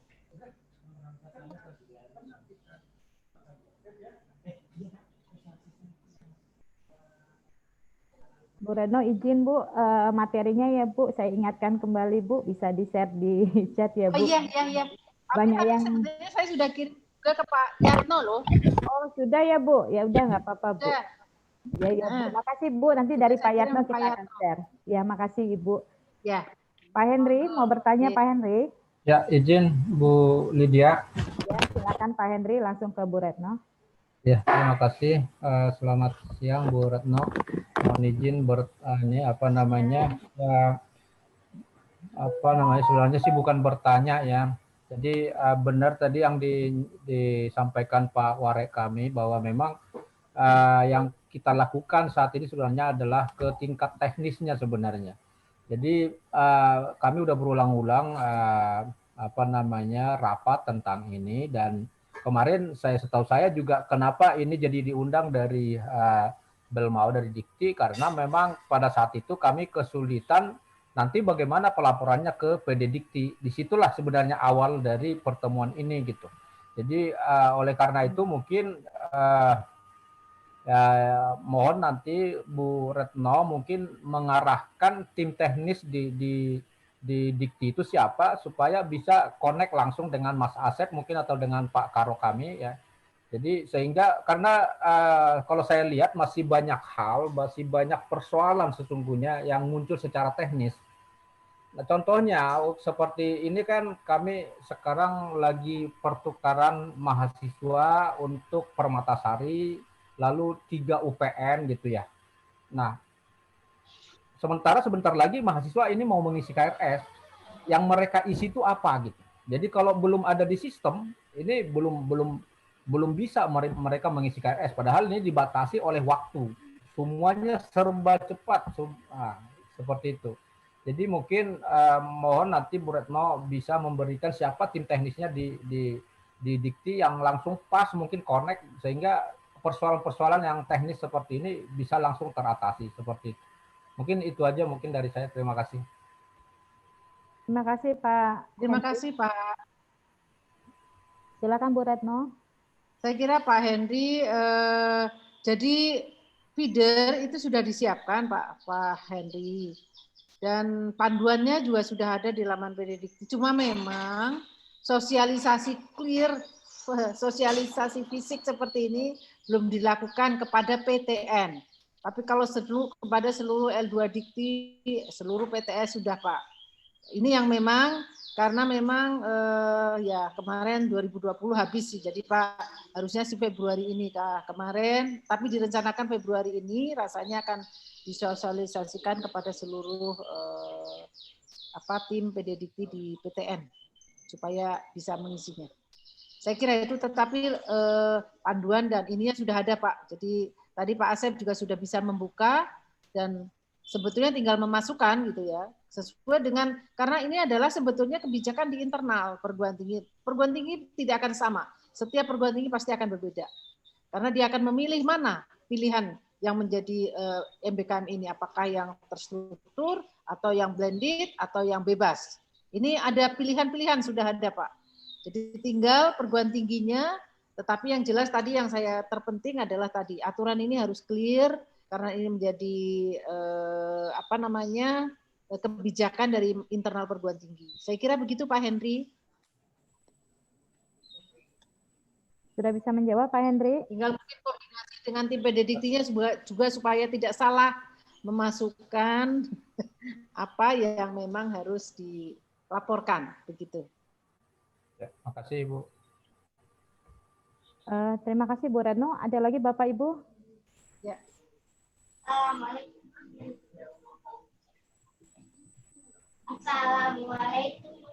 Ibu izin bertanya Ibu terkait karena kan kami menggunakan kurikulum sebelumnya, kalau kurikulum 2020 mungkin sudah mengakomodir untuk MBKM. Terkait tadi kata Ibu kita bisa menambah mata kuliah atau hanya menyetarakan Bu? Kalau menambah mata kuliah berarti kan kita merubah, ada revisi terhadap kurikulum ya Bu? Atau bagaimana ya Bu? Saran Ibu seperti apa? Kalau merubah kurikulum berarti kami harus merevisi kurikulum 2018. Kalau yang di kami itu yang belum pakai MBKM yang di 2018. Atau disetarakan dengan kurikulum yang 2020 sekarang. Nah itu tadi, ini kan juga internal perguruan tinggi Bu. Jadi sebetulnya saya tidak akan terlalu masuk kalau masalah ini ya Bu ya. Tetapi ini adalah internal perguruan tinggi yang memang kalau kurikulum yang lama, ya kurikulum yang lama, apakah betul dengan sekarang ini dia sudah semester keberapa, SKS dia sudah berapa, apakah betul itu sudah mencapai kompetensi yang ini kan ukurannya saya kira bukan hanya SKS ya Bu ya, tetapi kompetensi, core kompetensinya terutama. Apakah memang sudah tercapai? Apakah dengan menambahkan, karena kan merubah kurikulum, artinya kan di tengah jalan, apa iya begitu ya?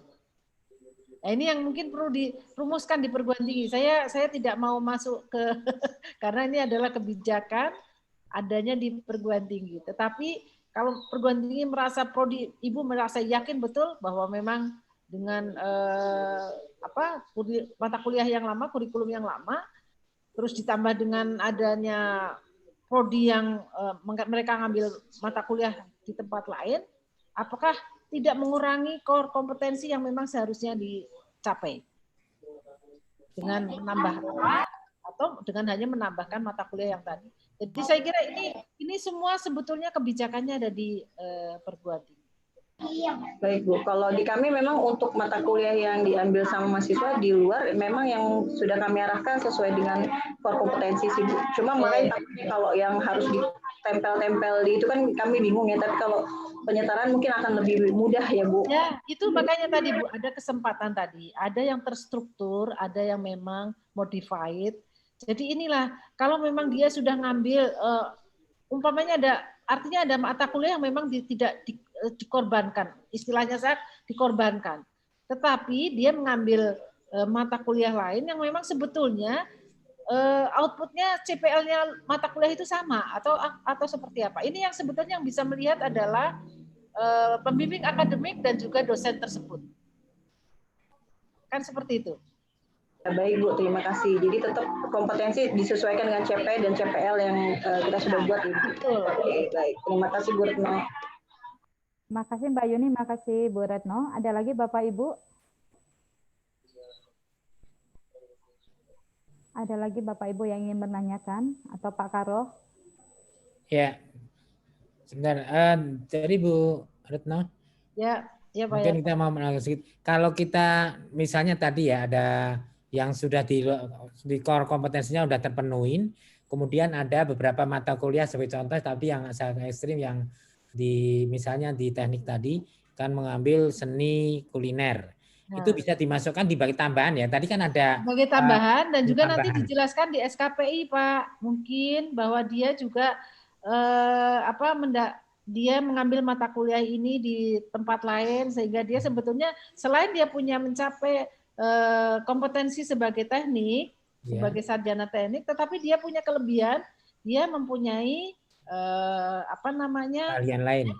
keahlian lain. Jadi ini yang harusnya dijelaskan di SKPI sehingga mahasiswa itu bisa punya kekayaan lah terhadap apa yang dia sudah peroleh selama ini. Informasi itu akan bermanfaat tentunya. Jadi tetap nilainya bisa dimasukkan. Masalah nilai ini silahkan. Internal kan? Ini internal karena ya, saya ya, tidak. Okay. Apakah ada yang mau dikorbankan dengan? Ya, boleh. Okay. Mungkin dari Mas Rizky, Mas. Silakan tanya Mas Rizky. Atau dari fakultas yang terkait dengan teknis, coba.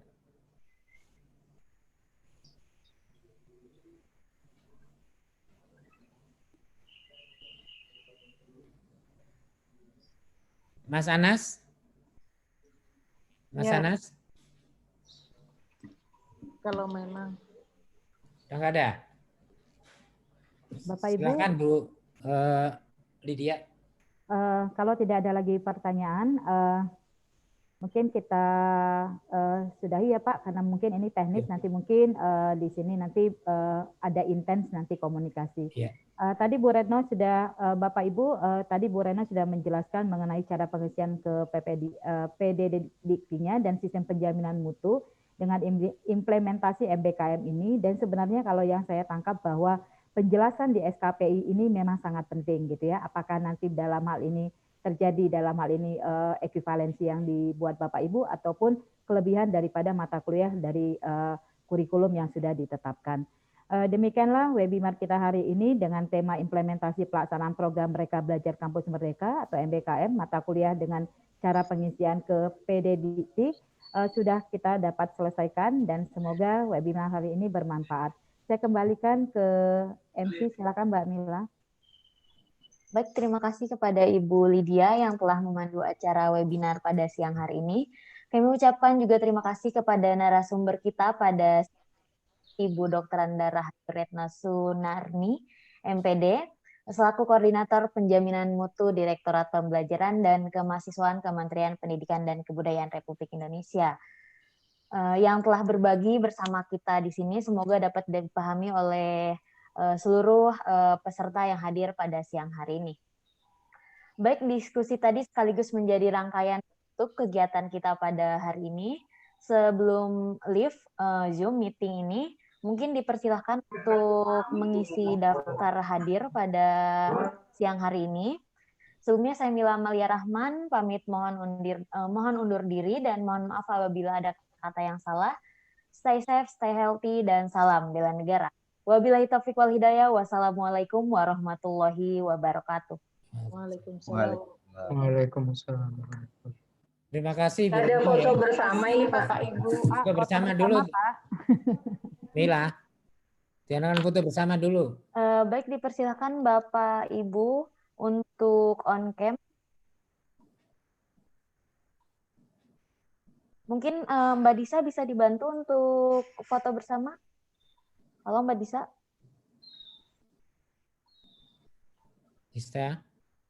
Baik, Bapak Ibu apa bisa on cam keseluruhan?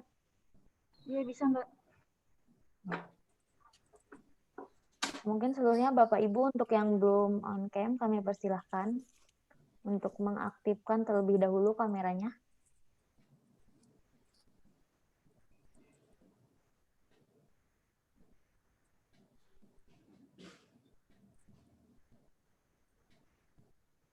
Baik Bapak dan Ibu, kami persilahkan untuk mengaktifkan kameranya.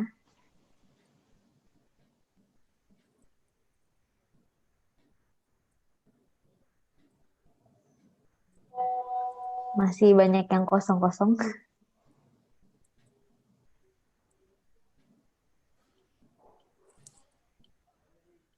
Baik, mungkin bisa salam bela negara. Tangan biasa di depan, tangan kanan.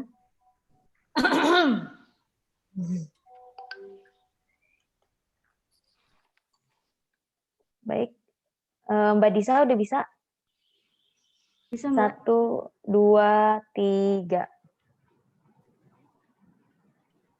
Sudah. Oke. 1, 2, 3. Oke. Baik. Terima kasih Bapak dan Ibu. Terima kasih kepada Ibu Retno yang telah menjadi narasumber kita pada Terima siang hari kasih ini. semuanya. Mohon maaf apabila ada hal yang tidak berkenan. Terima kasih, Retno. Terima kasih Bapak dan Maaf Ibu. ya Bapak Ibu. Iya Ibu. Makasih Bu Reno, makasih Pak Karo, makasih Bapak Ibu semua. Izin live dulu. Terima kasih Bu Lydia. Terima kasih Ya, semuanya. sama-sama. Makasih Pak. Izin live meet Bapak Ibu. Terima kasih. Terima kasih. Assalamualaikum.